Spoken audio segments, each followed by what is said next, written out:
Hello students, I am PK sir. So today I am going to start the second part of this chapter, Bhakti Sufi traditions. Okay, so let's start the chapter. In this light, I have drawn in details regarding the Bhakti Sufi traditions.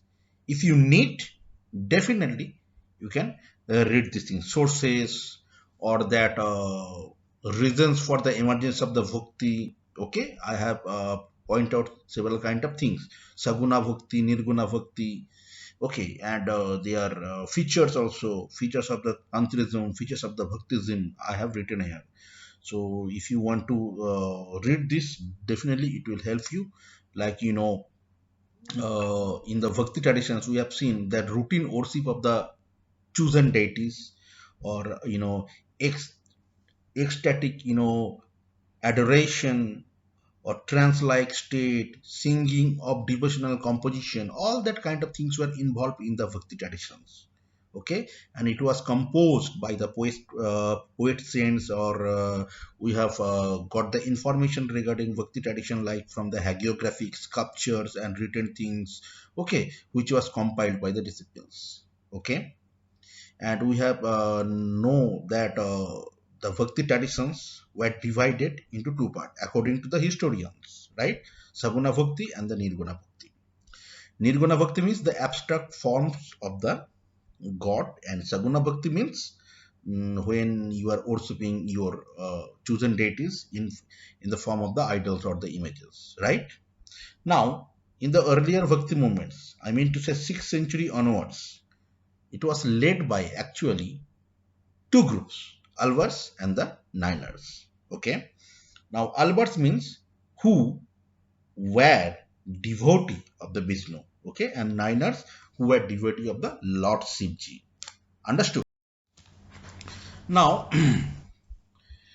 we'll get to know about the Alvars and the Niners. I have told you that Alvars and the Niners and Alvars were devotee of the Lord Vishnu and the Niners were devotee of the Lord Shiva. Now we'll get to know that about the attitude towards the caste, because they didn't believe in the caste system, right? That's why they are often oppose the idea of the Veda, and they also told that what is written in the Veda, that is actually should not be followed. Okay, and Alvar's group of peoples or the monks or nuns, written some compositions, and it was known as the Nalairya Dibya Prabandhan. Okay, and according to them, it was also as important as Veda, and it was popularly known also the Tamil Vedas. Right now, women devotee. It was very, unique features in these Bhakti movements, especially we have seen in the Alvars and the Niners groups. Perhaps one of the most striking features also, like there was a nun, Andal, okay, and she was a woman Alvar, and she was singing the song, and she was a completely devotee to the Lord Vishnu, and she expressed her love for the deity, okay. And another one name of the nun, that was the Karaikal Amayar. She was the complete devotee of the Lord Shivji, and she believed that if you want to attain the full salvation, then you have to, attain the meditation and extreme asceticisms in order to attain her goals. Right now, we'll get to know about the relations with the states.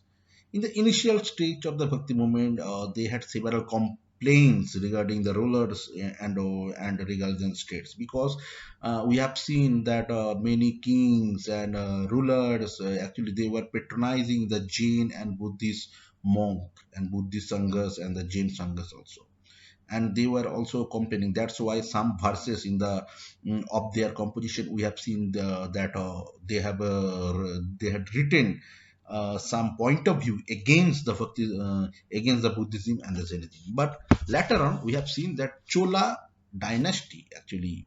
patronize the especially the Niner groups. And that's why we have seen that several Shiva temples had been constructed in the southern region, especially in the Tamil Nadu, like the Chidambaram, right, Thanjavur, and Gangaikonda Cholapuram. Both Niners and Alvars actually were revered by the Velalla peasants. Velalla peasant is usually extremely rich in that time in the southern India. Okay, and Chola kings also supported them. That's why we have seen Sundarar, Sabandar, and Apparar. This kind of Shiva temple had been constructed in the southern India. Even different kind of bronze images of the Lord Shiva, like the image of the Shiva as Nataraja, the dancing form of the Shivji, we have seen in the southern Indian region. So that was about the Alvars and the Niners group, which was originated in the Tamil Nadu. Follow it? Now we will get to know the Veerasaiva traditions in the Karnataka. In the 12th century, 1100 to 1199, we have seen the emergence of the new movement in the Karnataka. Actually, it was led by a Brahmin named Vasavanna, okay, and who was a minister by professions in the court of the Kalchuri rulers. And his follower was known as the Veerasaiva or Lingayat. Now, Lingayat continue to be a very important community right now also, and right now they were popularly known as the Naga. Okay, they were very much popular, and these Lingayats or Shivji in his manifestations. Okay, and these men usually wear a small linga in a silver case on a loop strung over the left shoulder. Followed? Now, they were known as the wandering monk. Okay, and they were completely against the caste system. They were completely against the Vedic system. Even they had told that if you want to be united with the Shivji, then will if you want to unite to the Shivji and will not return to this world, then you need complete extreme severe, not severe, extreme meditation. Through meditation only you can achieve your goal. And even they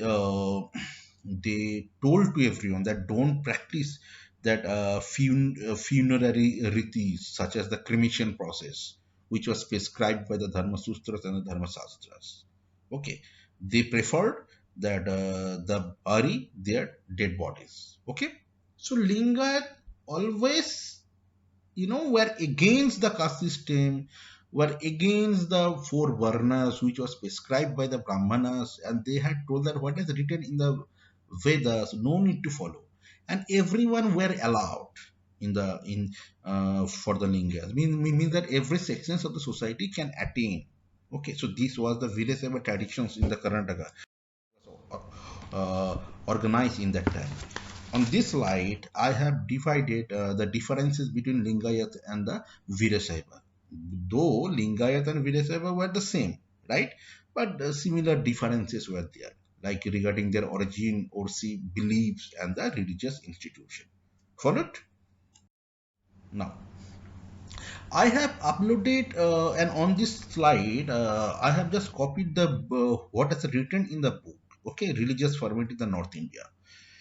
This could be a very good question. So, like you can anyone can say that bhakti movement we have seen in the southern India, especially in the Tamil Nadu and the Karnataka, but why not present in the North India? Definitely, there was some reasons, and historian tried to reconstruct the history. So, historian got some information, they have told that in that time when bhakti movement originated in the southern India, in that time Rajputa states emerge. Point number one in the North India. Okay, and in the and most of the Rajputa states, the Brahmanas occupied the positions, right, of importance, and they performing different kind of range of secular and ritual functions. So maybe this could be the reason. Okay, why that religious ferment or why the Bhakti movement was not present in the North India. Okay, at the same time, the other religious leader actually they didn't functions with the Orthodox Brahminical framework. They were gaining ground.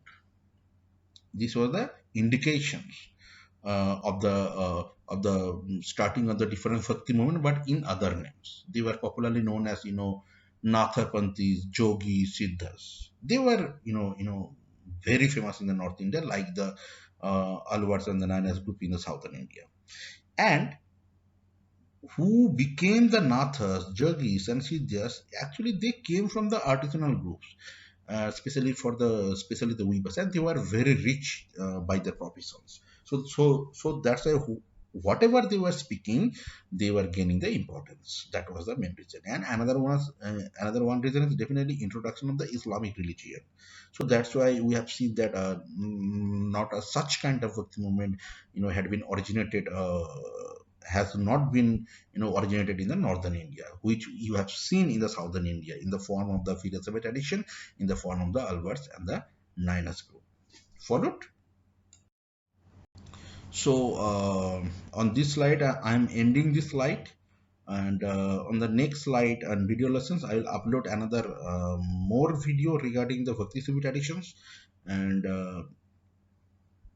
I'll try to tell you what is written in this book and the central concept or the idea what they wanted to show us, right? So I hope you have understood what I was describing. And if you have any problem, definitely you can contact with me.